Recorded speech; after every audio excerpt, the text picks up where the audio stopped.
You know, the left has never met a tradition they wanted to destroy more than Christmas, not only because it's a wonderful holiday, but mainly because it celebrates the birth of Jesus Christ.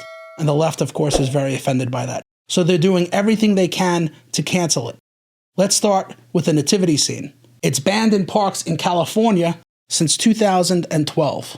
It's also banned in high schools in Indiana since 2015. The nativity scene also cannot be displayed on any public beaches in Delaware since 2019. And it's also banned outside of courthouses in Ohio. For years, the village of Elmore, Ohio, has put out a traditional faith-based nativity scene for the holidays. Town councilmen we spoke to don't know who outed them. They don't know who outed them, like they robbed a bank. But somebody told the proudly atheist Freedom From Religion Foundation about this little nativity scene. And the next thing the town knew, it was threatened with a lawsuit. The foundation said placing a nativity scene in a public park violated separation of church and state. Okay, so the town has decided they couldn't afford this lawsuit, so they said, we're just going to move it across the street. Apparently someone there says, fine with me. I think it's a retired mayor of the town. He says, you can put it up here. Lisa, why would it be a problem on government property? It's a problem because it violates the Establishment Clause of the First Amendment. You cannot have the government trying to advance, promote, or endorse any religion. And by nature, a nativity scene, the birth of Christ, is extremely religious. Now, I'm going to tell you the truth. It's not that she finds the birth of Christ extremely religious. It's that she finds the birth of Christ extremely offensive. That's why they took this case. This firm isn't even from Ohio. They're from Wisconsin. They flew to Ohio to take this case pro bono.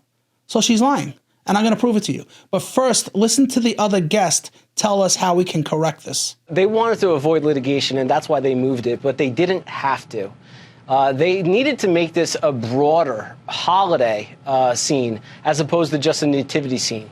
They could keep what they have there, but they need to bring in other things, snowmen and Christmas trees and Santa Claus and things like that.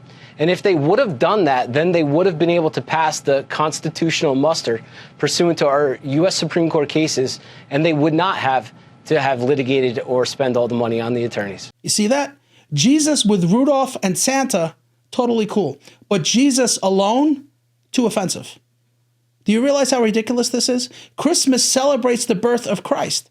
What they're telling Christians, you can't do it. You either need to remove Jesus or add other Christmas decorations. Now listen to her warn about how important it is not to make it about Jesus. Really have to argue the context. You look at the reasonable person standard. Is somebody looking at this nativity display going to say, wow, they're really promoting Christianity? And that's the problem. You really want to get everybody involved, make it secular. You can definitely have the Christmas spirit there, but you need to be inclusive. And that's really what we're seeing. I agree. If you add some plastic Santas and reindeers and potentially a menorah, you make it more Christmas tradition, holiday tradition, that would be helpful. Well, and I agree, the litigation is expensive. I understand why they would want to try to avoid it. Now let's talk about this corrupt organization. They call themselves the Freedom From Religion Foundation, and that word from is very important because they like to claim that's what's in the Constitution. But it is not freedom from religion, it is freedom for religion, meaning you are free to worship as you please. The government cannot impose an official religion, and they cannot prevent you from practicing yours. There is nothing in the Constitution that states we must be free from religion. It simply means you could practice as you wish without fear of government persecution. Now let's go to this company's website, and I'm going to prove to you that they're lying.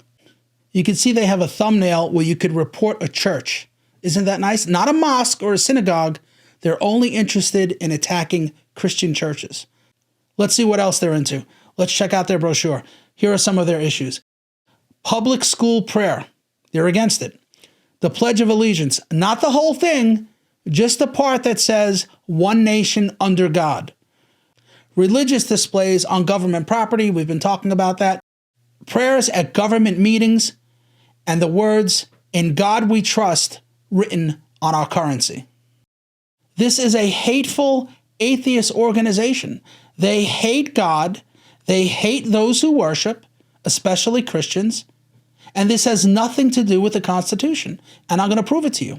You heard her say that the main issue about the nativity scene is that it's on public property, correct?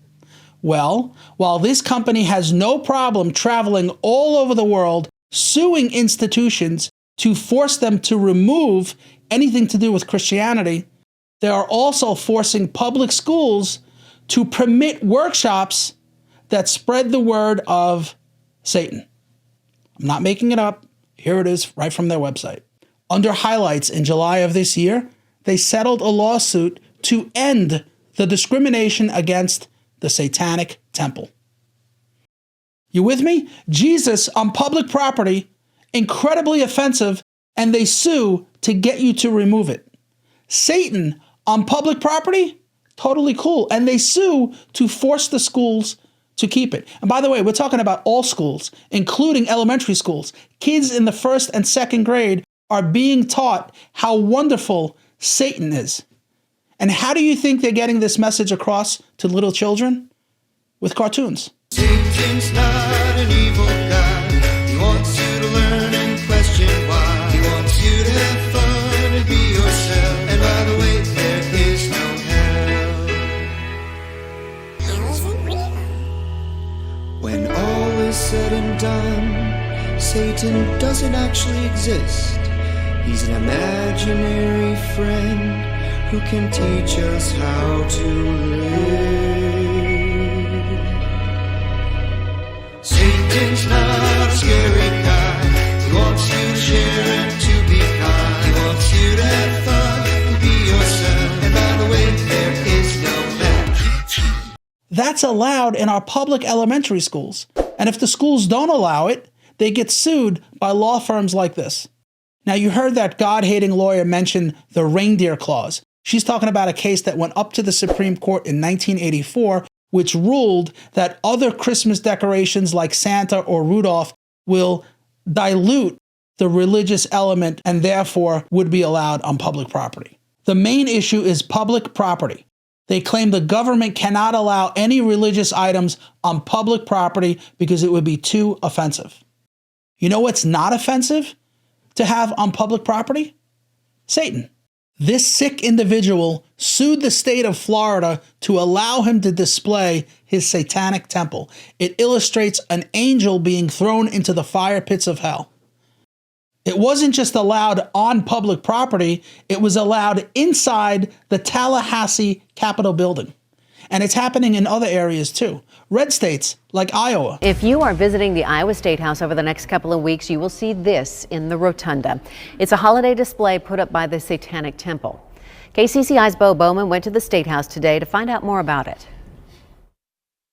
The supporters of this group say if there could be a Christmas tree here in the Capitol, then they can display this put on by the Iowa Satanic Temple. We're going to really relish the opportunity to be represented in a public forum. We don't have a church on every street corner. Lucian Greaves, co-founder of the Satanic Temple, says this satanic display is a symbol for their right of religious freedom. He says if you don't like it, don't look at it.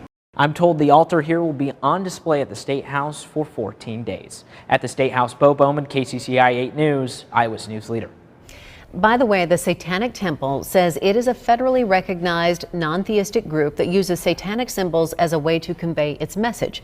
The temple's website says its work includes publicly confronting hate groups and lobbying for abortion rights. Are you surprised they lobby for abortion rights? But just like Tallahassee, it is not just that they displayed it on public property.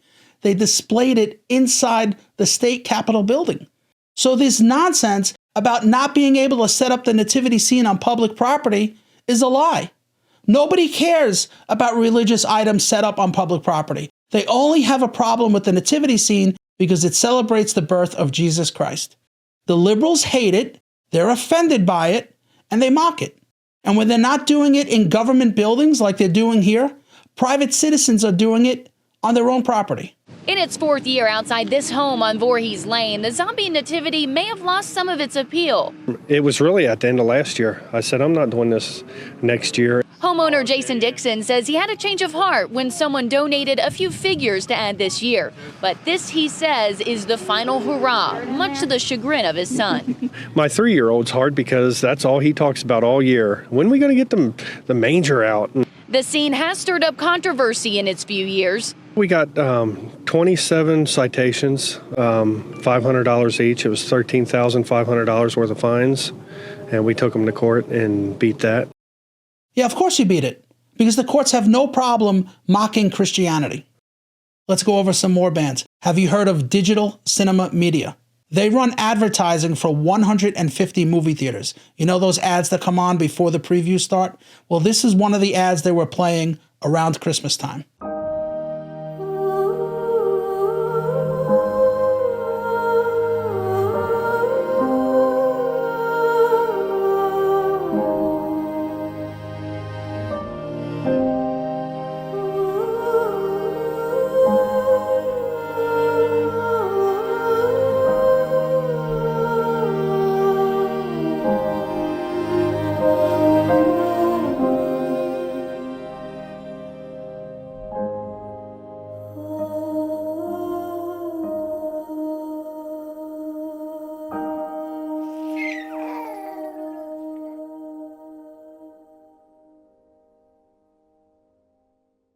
That ad was pulled from 150 movie theaters because the birth of Christ around Christmas time was deemed too offensive. So there you have it.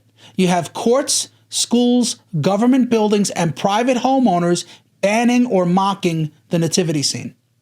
Thank God we have the churches, because the churches won't have any problem with this, right?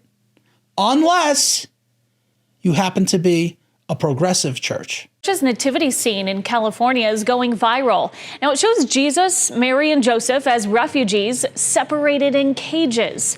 The Claremont United Methodist Church says it's using the nativity scene to speak about the Trump administration's separation policies at the U.S. southern border.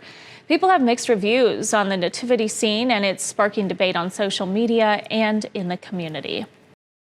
Anyway, I'm running long. Please come back for part 2. If you like this video, please consider subscribing. Please share this video. Please give me a thumbs up and comment. I read and answer all of the comments. That's all I got for you on this one. I hope to see you for part 2. Thank you for watching, and I'll see you soon.